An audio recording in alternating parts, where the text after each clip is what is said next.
Hey guys, welcome back. I feel like a lot of having energy is just opening your eyes more. So I feel like I have droopy eyes. But then they hurt. They get all watery. I have to stop starting episodes like that where I just talk about stupid stuff. My topic today is going to be therapy. I was watching one of my episodes where I called it it was called Coping with Uncertainty, and I just started the episode and I just started talking about this book I was reading, but I didn't preface it by saying like, oh, I'm reading this book. I have to do that. Like, not everybody has watched the last episode, or I mean, even if you did, you probably wouldn't even remember. So I have to remember, like, when you start every episode, just preface it with like, what are you talking about?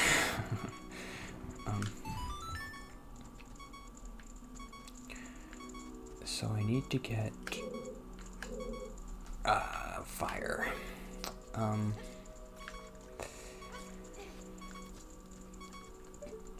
So we talked about some new interesting stuff in therapy this week.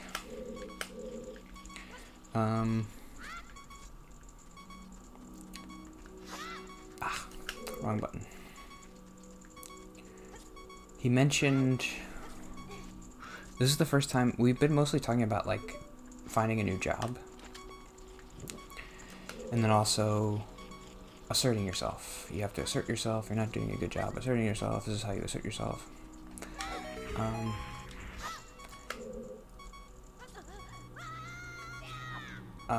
Okay. Here are his brothers, and it was number 23 is number 1. Number 1 is 23. I don't remember. 23 is number 1, so it's middle. Right. Come on.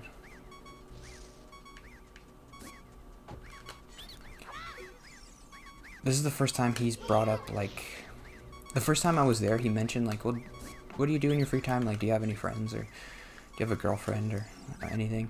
And I was like, no, but that was the last time we talked about it. And then he brought it up this time for some reason. He's like, what do you do in your free time? Do you have friends you hang out with, or do you have a girlfriend? And I was like, no. Oh, what's the secret?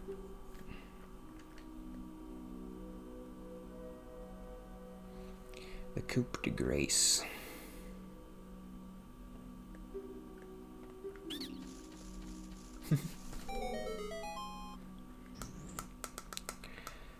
He wanted me, so we talked about that for a while, and he's like, he gave me a homework assignment that was like, I want you to look up online singles groups, like activities, I guess, that there are, that you can do with single people.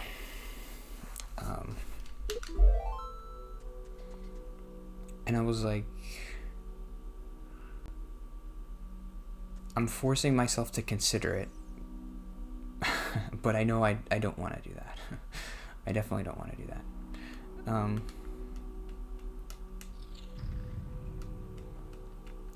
But I told him I would do the homework assignment. You're supposed to look at the eye, right? Are you supposed to hit him? Oh.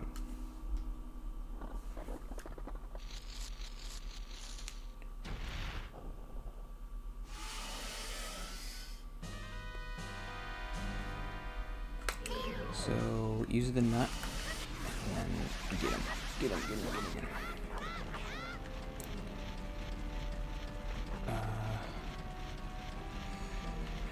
This might be a little bit distracting. I was having a hard time telling him why I didn't really want to do those single group things.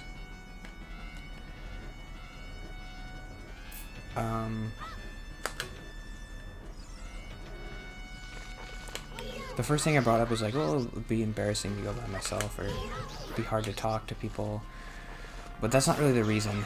I thought of it better.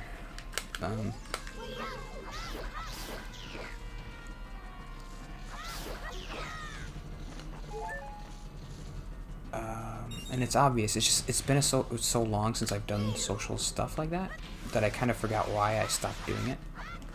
Ah, I have to coup de grace. In high school, I did a lot of stuff, a lot of social stuff. I went to school, obviously, and I played soccer, and I did a lot of like church stuff. That is gross. Stop it.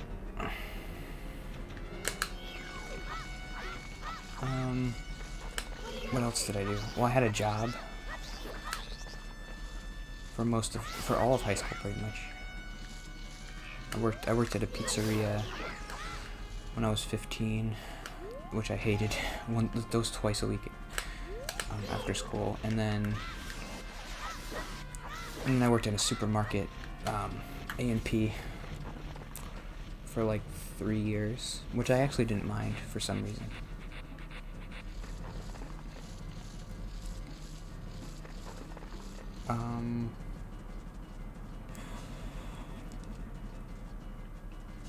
So the reason why I don't want to do anything social now is I think back to the last time I did social stuff, which was high school pretty much. I didn't really do much stuff in college. I just went to class.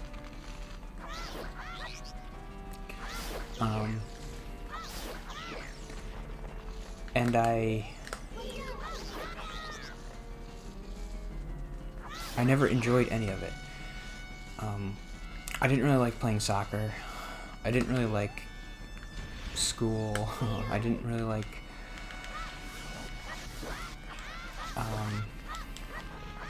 the church groups, like the youth group stuff, which was like you go to like a Bible study, and then there would be like a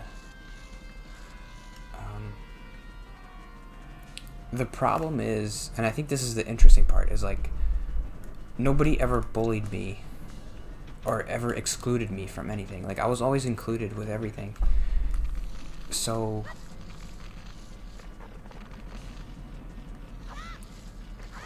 and I still didn't enjoy it.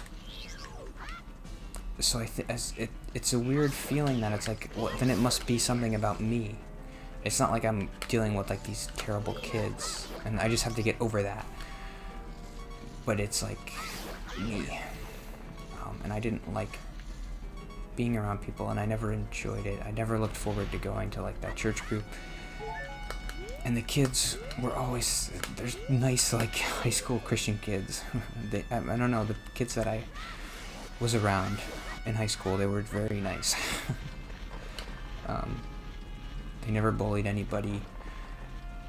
They always included like everybody and stuff, and the pastor was super like fun and energetic, and I have bad memories of some days going to those groups, but it all has to do with like me just not talking, like other people trying to include me, and I just couldn't do it.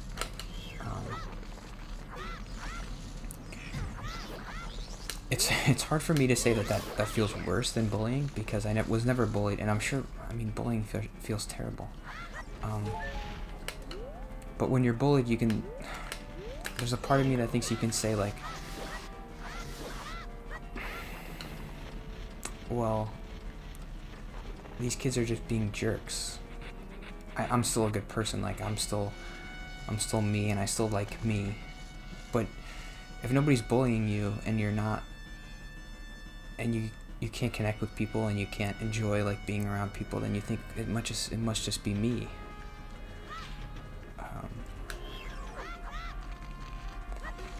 So it's harder to get over that. But maybe not. I mean, bullying is terrible. I don't want to. I was really lucky that I was never bullied, because I probably wouldn't have handled it well. And I was lucky that I never bullied anybody either, because I was a really quiet kid, and I think that's maybe why I wasn't bullied too. Yeah. Because it's hard to bully somebody who never talks. it's easy to bully like an annoying kid who's always like trying to butt in and like be funny and be weird. But I was just always so quiet. I never talked. The only time I ever talked was when someone else talked to me. And then it's like, how can you bully somebody who you like forced to talk? I guess once in a while people would be like, they would be fascinated by the fact that I never talked, and they would try to get me to talk. That would kind of be like bullying, I guess. But they didn't really have bad intentions. It always felt like they were trying to include me. Or like it was just weird that I wasn't talking. They were like, hey, what's I guess it's just kind of like bullying to be like, hey, why do you never talk? Especially if like you're in a group of people. That's not really bullying though. That's like just being awkward.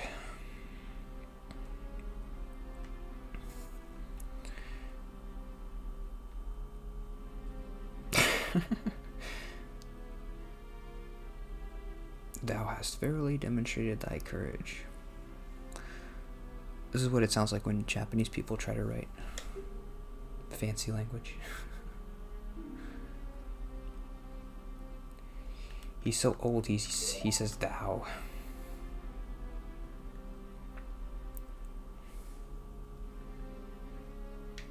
Nah. So I'll tell you anyway.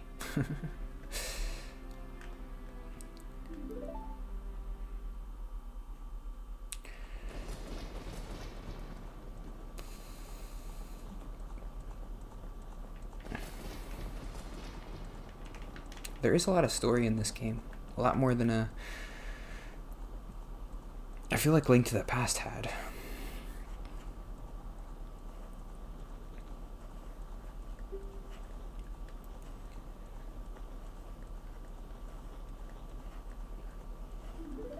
The idea that like you start out as a young Link, and then I remember it being so cool that like you beat the first 3 dungeons, and then you get to the Temple of Time, and it feels kind of almost like you beat the game. Like you did all this stuff. I remember the first time I got there. Well, I guess I remember it taking like a really long time to get to the Temple of Time. And then I got there, and I finally got the 3 things, and I'm like, this is so cool.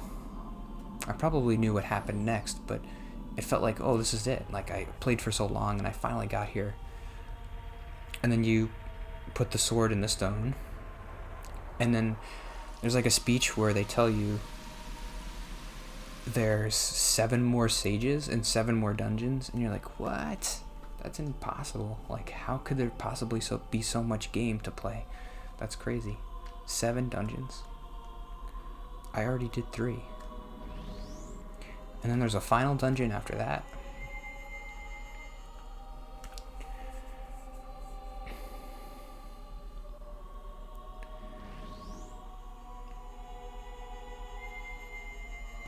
I think maybe that's why I'm thinking about it now. Like, that must be why this game is, because Super Nintendo games and Nintendo games, they were never that big. This was the first time where you could make a game that was kind of pretty big.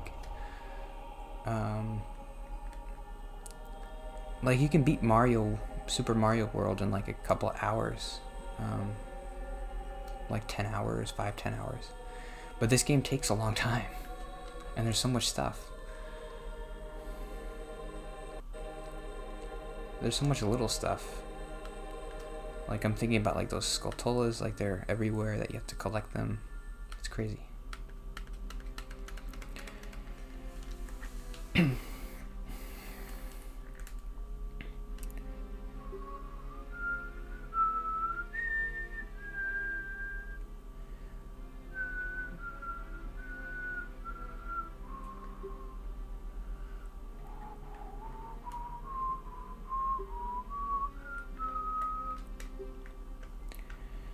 I should try to do voices eventually, because that's hard, and I'm trying to like force myself to do hard stuff.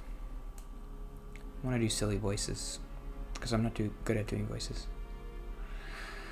I'm not even good at doing my own voice.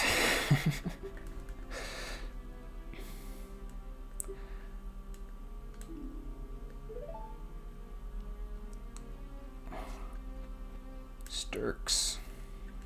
What a great name.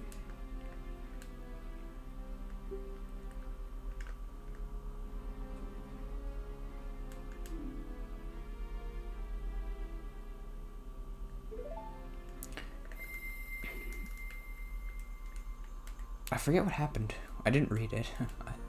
I guess Ganon put a curse on that tree because he wouldn't give him the stone. Okay, so the Triforce is inside the Temple of Time.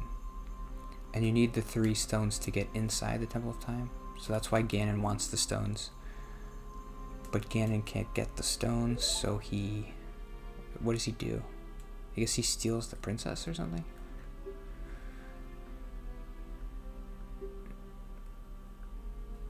And he tries to get... So the three of them each have a piece of the Triforce inside them, and like if you combine everybody, then you can unlock the door. That's another way to do it. I don't remember the story, but it's pretty interesting. It's as interesting as the new game is, which is kind of disappointing. I didn't really like the story in the new one too much.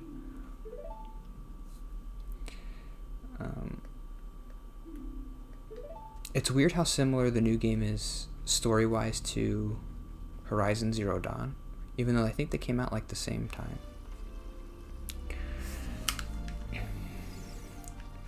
What do you want?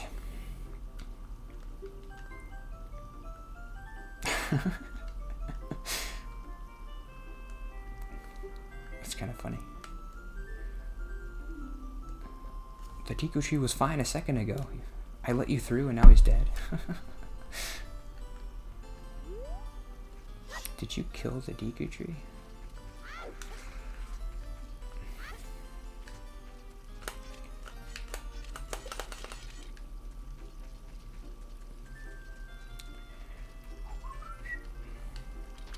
Okay, I have to end there. I'm going way too long. More therapy stuff to look forward to tomorrow. Get excited for that.